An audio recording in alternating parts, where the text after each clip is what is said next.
Welcome to the Mental Mastery Breakfast for Leaders. Have you ever watched the TV series Tom and Jerry?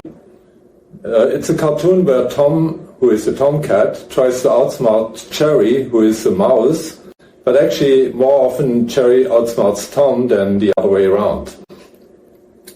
I used to work with two leaders who reminded me of Tom and Jerry.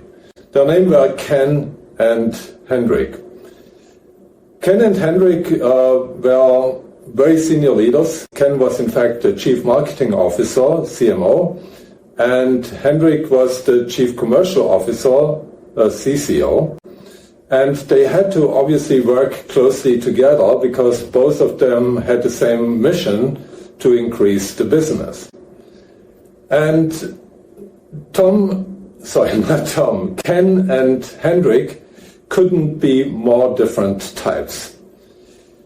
Ken, on one hand, was rather introverted, very strategic, very rational, and unfortunately also showed a bit of favoritism with certain people in his team.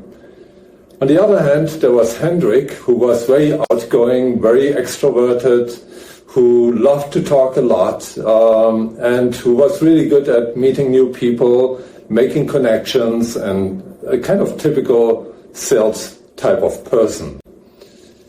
And the problem was that they tried to outsmart each other.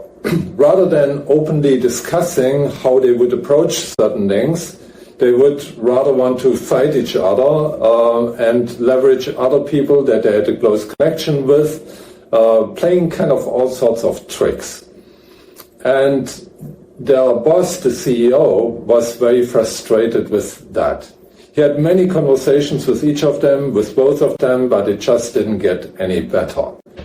So eventually he decided to get professional help in the form of an executive coach, and eventually I got that assignment.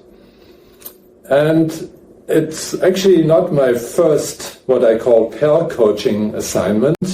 I had a few before, but this one was quite interesting because it was at very senior level, and yet sometimes you felt they behaved like children. But that happens. And so how did I approach that? The first thing I did an individual assessment on each of them. I wanted to see how does each of them kind of tick. And one of the things that was quite interesting is when on one hand we looked at their overall personality, it was actually quite different.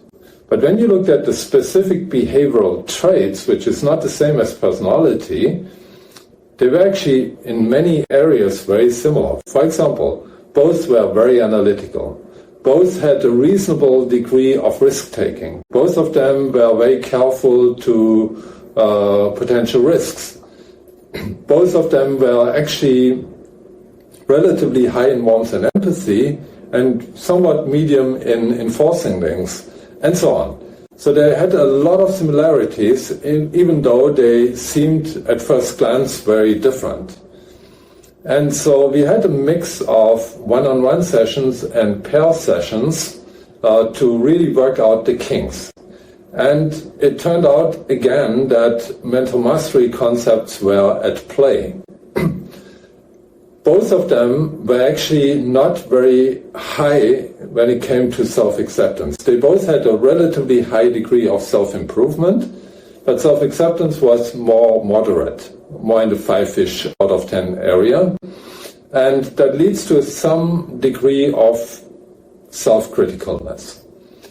And one thing I know about self-criticalness is that it often has an impact on how you lead people, how you hold yourself, how you manage pressure and things like that. And when you are having a self-critical tendency, then there's a risk that you try to control too much. And that was one of the root causes of their problem, because both were about increasing the business and both had quite different views how that should be done. And both try to control the other, which of course doesn't work. They are on the same level, so they can't push the other around, even though one of them tried to do that quite openly, whereas the other one did it more subtly. But either way, it didn't work very well. It created a lot of frictions, and the CEO got quite frustrated because it started to have an impact on the business. Also, their teams, both of them had teams, saw what's going on at their boss's level, and there were also increased conflicts between team members of the CMO and team members of the CCO, Hendrik. And that concerned the CEO even more. So we had to work on these things, and we did a mix, as I said, of one-on-one coaching and team coaching. And when it came to team coaching, I used actually some tools that I use sometimes with whole teams and applied it, somehow modified it to work with a pair. For example, I found that they need to get to know each other more on a personal level and to allow themselves to show a certain degree of vulnerability to each other. And that's quite hard when you don't particularly like each other. Now, interestingly, when they came together into the room, it's not that they hated each other. It's just that they were very different people. And so one of the activities is called the Lifeline Dinner. Now, in this case, it was not a dinner because we had the session in the middle of the afternoon, but I kind of modified the activity a bit so that it would be suitable for these two people. And it works essentially like this, that I asked them to think of 5, 6, 7 significant life events that shaped them to become the leader they are today, that had a particularly strong impact. And so they worked this out, wrote it down, and then I said to them, pick now 2 out of these 5, 6, 7 items that you feel most vulnerable to share with your colleague. Yeah, don't pick the ones that are safe. Pick 2 of them that you maybe don't feel very comfortable, maybe you feel a bit hesitating to share, but pick these 2. And so each one of them shared a short story about each of these 2 items, and that had actually a quite profound impact on how they started to see each other. How do I know that? Because that was not our last session. We had numerous sessions afterwards, and as I said, we had also some one-on-one sessions. And when we discussed certain behaviors of the other person in a one-on-one session, the coachee in this case would say something like, you know, I understand now why he behaves like that. I still don't like it, but I can better understand it and I'm less triggered by it.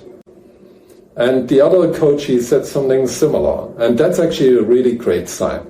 Because again, you don't necessarily expect that they completely change, but you expect that they start to work together in a productive way and stop playing these Tom and Jerry games. So that was one thing. On the other hand, also in the one-on-one sessions, we worked on their self-esteem to bring that to an even higher level, because I found when people have a really healthy self-esteem, which is the first principle of the mental mastery model, they tend to have less of a need to control other people, less of a need to be right all the time, and to allow themselves more to be sometimes vulnerable. And we know that vulnerability is a key to connection. And before these sessions, nobody would show any vulnerability to each other. Now, I can't say by the end of this coaching intervention both were best friends, absolutely not. At the same time, they could respect each other better. They could work more productively together, and they could also discuss some challenges that they are facing openly without immediately getting into some kind of conflict. So if you find this interesting, these concepts of mental mastery, please do not forget to subscribe to my channel. Also feel free to leave any comments you might have. And I look forward to see you again in our next episode of the Mental Mastery Breakfast for Leaders.